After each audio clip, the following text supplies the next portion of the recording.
नमस्कार, आप देख रहे हैं हमारी खास पेशकश। मैं हूं आपके साथ हिमानी कटारिया और अब हमारे साथ जुड़ रही हैं जिन्होंने न केवल उज्जैन का मान बढ़ाया बल्कि देश का मान भी बढ़ाया है। मध्य प्रदेश की निकिता पोरवाल को फेमिना मिस इंडिया 2024 का ताज पहनाया गया और वह मिस वर्ल्ड सौंदर्य प्रतियोगिता में देश का प्रतिनिधित्व भी करेंगी आने वाले वक्त में। निकिता पोरवाल मध्य प्रदेश के उज्जैन में पली बड़ी हैं। वहीं आपको बता दें कि यूनियन टेरिटरीज को रिप्रेजेंट करने वाली रेखा पांडे और गुजरात की आयुषी ढोलकिया इस ब्यूटी कंपटीशन में पहली और दूसरी रनर अप रही हैं। आप सभी ब्यूटी क्वींस का हमारे चैनल पर बहुत बहुत स्वागत है। इन सभी ब्यूटी क्वींस के बारे में, उनकी जर्नी को हम जानेंगे, क्या उन्होंने चैलेंजेस फेस किए हैं वो बारीकियों से समझेंगे और आने वाले समय में अगर कोई भी इंस्पायर्ड होता है इन सभी से तो क्या कुछ वो खासियतें रहेंगी वो भी समझने की इन तीनों से हम कोशिश करेंगे। बहुत बहुत स्वागत है। सबसे पहले निकिता जी के पास हम जाना चाहेंगे और निकिता जी से जानना चाहेंगे, उज्जैन के नाम के साथ उज्जैन का मान बढ़ाया, न केवल उज्जैन मध्य प्रदेश बल्कि देश का मान बढ़ाया है आपने। आपके फर्स्ट मूवमेंट को हम समझना चाहेंगे। जिस वक्त आपके सर पर ताज सजा, क्या फील आपने किया उस वक्त, क्या महसूस आप कर रही थी उस वक्त? नमस्ते। सबसे पहले तो आपका बहुत बहुत आभार हमें यहाँ बुलाने के लिए और हमें इतने खूबसूरत शब्दों से नवाजने के लिए। और आपके प्रश्न का जवाब देते हुए मैं ये कहना चाहूंगी कि जब मुझे क्राउनिंग होने वाली थी, जब मेरा मध्य प्रदेश का नाम अनाउंस होने वाला था for the first time in the entire history of Femina miss India, मेरे दिमाग में एक ही चीज थी, वो थी ग्रैटिट्यूड। हर एक ऑडियंस के लिए, हर एक उस व्यक्ति के लिए जिसने अपनी तालियों से, अपनी दुआओं से, अपने सपोर्ट से मुझे इस प्लेटफॉर्म तक लेके आया। मैं अपनी मम्मी को देख रही थी जो ऑडियंस में बैठी हुई थी। मेरे पापा के हाथ हवा में थे, ऊपर थे, मेरी मम्मी के हाथ जुड़े हुए थे, आंखें बंद थी। मेरा बस वही मोमेंट था जब मैंने एक साथ मिलकर सारी जूरी को, सारी ऑडियंस को दिल से थैंक यू बोला, बाबा महाकालेश्वर को दिल से थैंक यू बोला और आज मैं इंडिया से दिल से थैंक यू बोलना चाहती हूँ और आपके सपोर्ट का चाहती हूँ कि हम इसी तरह से मिस वर्ल्ड भी जीत के आएंगे। बिल्कुल। अब हम बात रेखा पांडे जी से भी करेंगे। यूनियन टेरिटरीज को रिप्रेजेंट किया है उन्होंने, उनका कैसा एक्सपीरियंस रहा, क्या उन्होंने सोचा और जैसे ही वो रनर अप पे उनका नाम अनाउंस हुआ उन्हें कैसा फील हुआ वो भी जानते हैं। महाकाल का आशीर्वाद तो निकिता को मिला, लेकिन रेखा पांडे जी से उनका एक्सपीरियंस भी समझते हैं।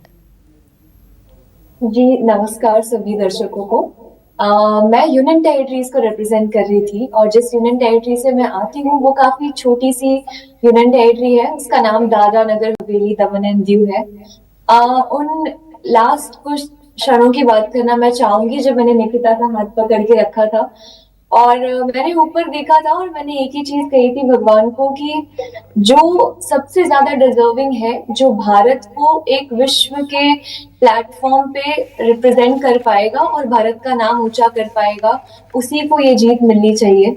तो उस मोमेंट पे, और मुझे लगता है कि निकिता से अच्छा विनर हमें मिल ही नहीं सकता। बिल्कुल। क्या आपके मन में एक बार भी नहीं आया कि शायद ये खिताब जो है मुझे मिलना चाहिए? क्योंकि अक्सर हम ऐसा फील करते हैं जब उस मोमेंट पर पहुंच जाते हैं। और अगर आपने निकिता जी के लिए सोचा तो क्या आपको ऐसा लगा उस वक्त?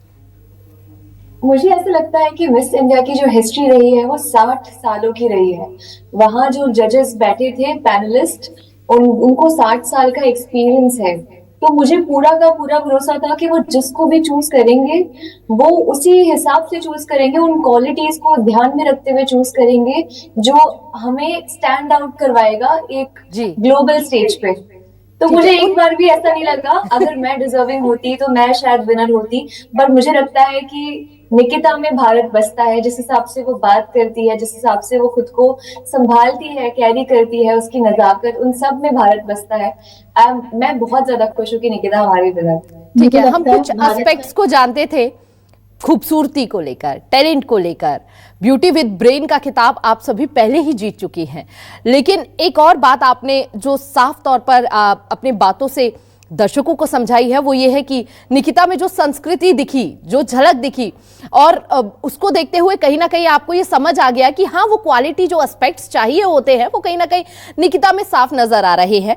अब हम आयुषी ढोलकिया जी से भी बात करेंगे क्योंकि टीन का खिताब वो पहले ही अपने नाम कर चुकी हैं। जी हाँ, 27 सालों में पहली बार ऐसा हुआ है।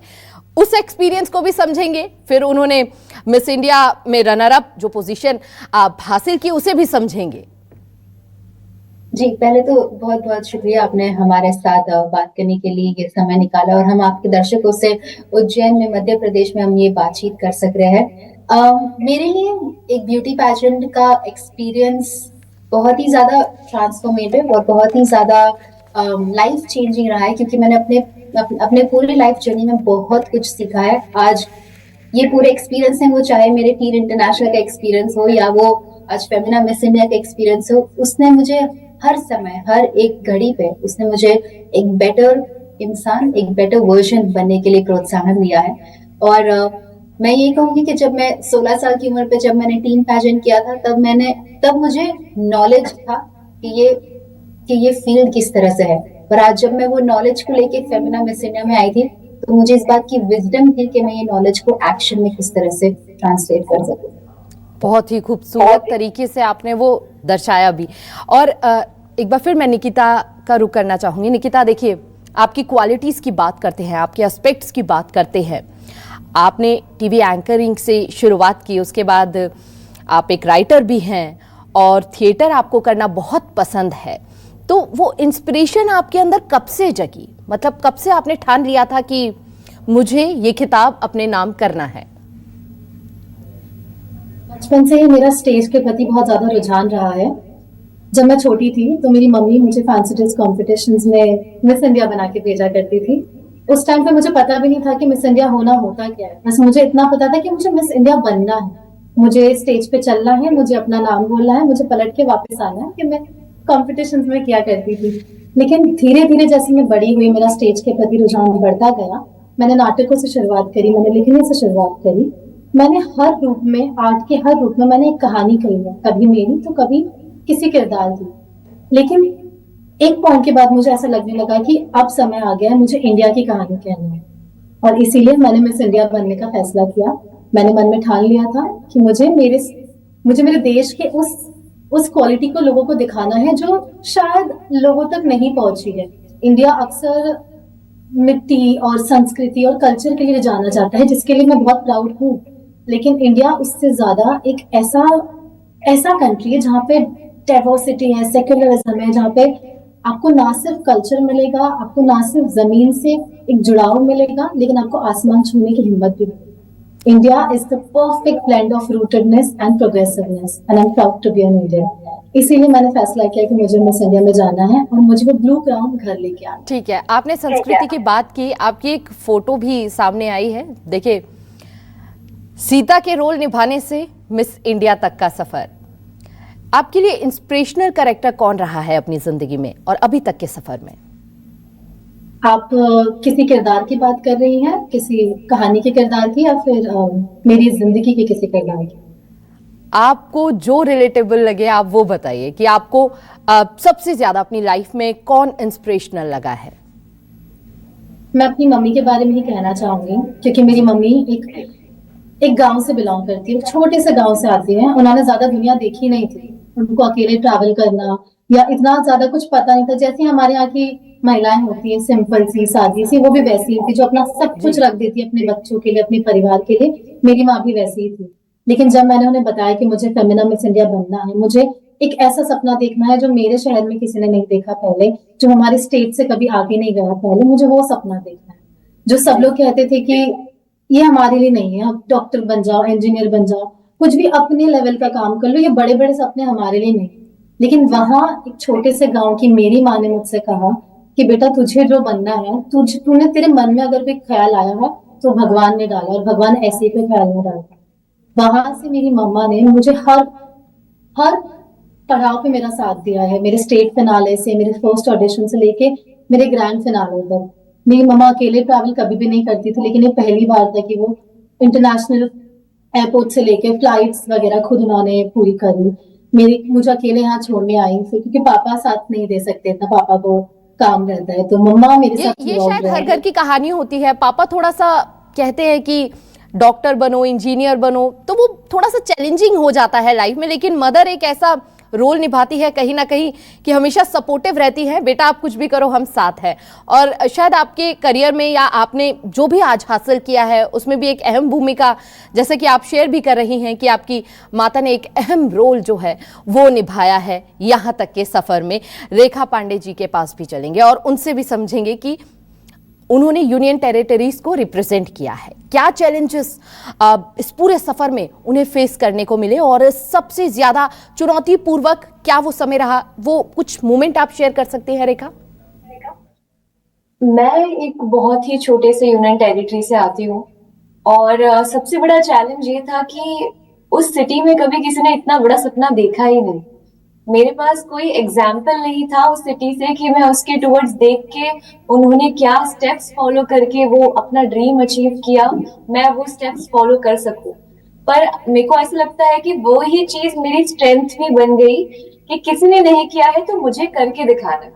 मुझे बनना है वो पहला इंसान जो वहां से निकलेगा और उसने जिंदगी में सफलता हासिल करी, ताकि आज के बाद से कभी कोई लड़की ये सपना देखे तो ये ना सोच सके कि किसी और ने तो करा नहीं। और अक्सर ऐसा होता है कि जब हमें कोई कहता है कि आप नहीं कर पाओगे या आपसे नहीं हो पाएगा, तभी शायद से हमारी जो रुचि है वो और ज्यादा उस काम के प्रति बढ़ जाती है और हमारी लगन भी फिर उसके बाद दिखने लगती है। और वही शायद रेखा ने भी महसूस किया जिस वक्त उन्हें लगा कि बहुत छोटे शहर से वो आई और उन्हें लगा कि जब वहां से कोई नहीं उस मुकाम तक पहुंच सका तो मुझे वो मुकाम छूना है, और वो आपने करके भी दिखाया रेखा। Thank you. बिल्कुल। अब मैं एक छोटा सा सवाल आयुषी से जानना चाहूंगी। आयुषी, आपने टीन का खिताब अपने नाम किया, एक एक्सपेक्टेशंस तो बढ़ ही जाती हैं लेकिन एक कॉन्फिडेंस लेवल भी बूस्ट हो जाता है। आप समझ चुकी थी कि अब आपकी जर्नी जो है आगे, एक एक्सपीरियंस है आपके पास कि आपको क्या क्या करना है। तो आपने कभी ये सोचा कि अगर मैं ये बन जाऊंगी तो उसके बाद मैं क्या करूंगी समाज के लिए? जी, मैंने हमेशा यही सोचा है कि एक इंसान का कर्तव्य होता है कि वो अपनी पूरी लाइफ में कभी ना कभी हमारे समाज के लिए करता रहे, वो चाहे क्राउन के साथ हो या चाहे क्राउन के बिना हो। आप एक ह्यूमन बीइंग, एक इंसान का कर्तव्य होना चाहिए कि हमारी लाइफ में चाहे जितना कुछ भी हासिल कर ले, पर उसका कुछ प्रतिशत हम हमेशा हमारी सोसाइटी और कम्युनिटी के लिए वापस करें। तो मैंने अपना एनजीओ 15 साल की उम्र से चालू किया था, और तब क्राउन हो या तब क्राउन ना हो, मेरा रिस्पॉन्सिबिलिटी ये था कि मुझे अपने कम्युनिटी के लिए कुछ करना है। और इतने सालों में मैंने ब्यूटी पैजेंट के प्लेटफॉर्म को एक जरिया ही देखा है जिससे मैं और भी ज्यादा लोगों से मिल सकूं, उनसे बातें कर सकूं, उनकी स्टोरीज जान सकूं, उनके चैलेंजेस जान सकूं और अपना कर्तव्य निभा सकूं। तो और आज अगर फेमिना मिस इंडिया का टाइटल मिला है, इस प्लेटफॉर्म से मैं मेरे एफर्ट्स, मेरे कॉजेस को और ज्यादा एम्पलीफाई करना चाहती हूँ। और मुझे पूरा भरोसा है कि अगर मैं ये इच्छा रखती हूँ, मैं ये तख्त रखती हूँ कि मैं लोगों को कंट्रीब्यूट कर सकूं, तो आज दूसरे लोग भी यही तख्त रखेंगे और हम काफी सारे दिल और जान छू सकते हैं। बिल्कुल, यानी कि आपकी उम्र कोई भी हो मैटर नहीं करती, अगर आपने ठान लिया है तो ठान लिया है और वो करके दिखाना है, और आप तीनों ने वो दिखा भी दिया। निकिता, बहुत छोटा क्वेश्चन, क्या मैसेज आप देना चाहेंगी? मैं बस एक यही मैसेज देना चाहूंगी सारी महिलाओं को, सबसे पहले, और सारी छोटी लड़कियों को जिनकी नजरें मुझ पे है, कि जब भी आप कोई सपना देखते हैं तो 1000 लोग आएंगे, काफी लॉजिक्स लेके आएंगे कि आप इसलिए ये चीज नहीं कर सकते, आप उसलिए ये चीज नहीं कर सकते। लेकिन जब हम कहते हैं कि मैंने ये सपना देखा है, तो सपने का अपने आप में रूप बहुत काल्पनिक होता है, उसमें कुछ लॉजिक नहीं होता, तो उसको जीने में भी कोई लॉजिक नहीं होना चाहिए। आपको जो करना है बिना लॉजिक के बस करते जाइए और चीजें अपने आप आपके फेवर में आने लग जाएगी। ऊपर वाला अपने आप सब प्लान कर देगा, हमको बस उन पे छोड़ देना, हमारा काम करते जाना। यानी कि जो आपको करना है बस आप करते जाइए, करना शुरू कीजिए, आप मुकाम तक जरूर पहुंच जाएंगे। रेखा से भी छोटा सा मैसेज जान लेते हैं कि वो क्या आप कहना चाहेंगी जो उन्होंने अपने जिंदगी में, अपने इस पूरे सफर में उन्होंने ऐसा अनुभव किया है जिससे और लोग भी प्रेरित हो उनसे। मैं सारी महिलाओं को कहना चाहूंगी कि आपके जो भी सपने हैं उसको अपना दिल और जान लगा के चेज करें, उसके पीछे भागे, उसको अपना सब कुछ दे दे। और साथ ही मैं पुरुषों को ये कहना चाहूंगी कि समझे कि हमें भी हमारा ड्रीम अचीव करना बहुत जरूरी है। हम कुछ नहीं चाहते, हम बस थोड़ा सा सपोर्ट चाहते हैं, और उस सपोर्ट से मुझे लगता है कि भारत की बेटियां बहुत बहुत बड़े बड़े प्लेटफॉर्म पे शाइन करेगी, जैसे कि निकिता करने वाली है मिस वर्ल्ड के प्लेटफॉर्म पे। बिल्कुल, और देश का नाम और रोशन होगा। आखिरी जो बात है मैं आयुषी से भी करना चाहूंगी। बेहद कम उम्र से आपने बहुत बड़े सपने देखे और उस सपने को पूरा भी किया जब आप मात्र 19 साल की थी। अब आगे की प्लानिंग क्या है, और ऐसी प्लानिंग जिससे और लोग भी इंस्पायर आपसे हो? जी, मेरा बचपन से एक ही प्यार रहा है जिसमें मैं दिल जान से अपना कोशिश लगाती हूँ, वो है ऑडियंस के साथ रहना, कैमरा के सामने रहना। मुझे लोगों से बातें करना, खुद को एक्सप्रेस करना बहुत ही ज्यादा पसंद है, चाहे वो एक्टिंग के थ्रू, जब मैं गुजराती फिल्म्स करती हूँ, या वो ब्यूटी पैजेंट्स के थ्रू हो, या वो लोगों के साथ, उनके साथ कनेक्ट करना की बात हो। तो मैं वही चीज और आगे लेकर जाना चाहूंगी। मैं लोगों से रोज नए लोगों से मिलना चाहूंगी, उनसे बात करना चाहूंगी, और मुझे लगता है टेलीविजन, एंकरिंग और एक्टिंग से बेटर वो और कोई माध्यम नहीं है जिससे आप ये कर सकते हैं। बिल्कुल बिल्कुल, लोगों को एक बड़ा मैसेज भेज सके।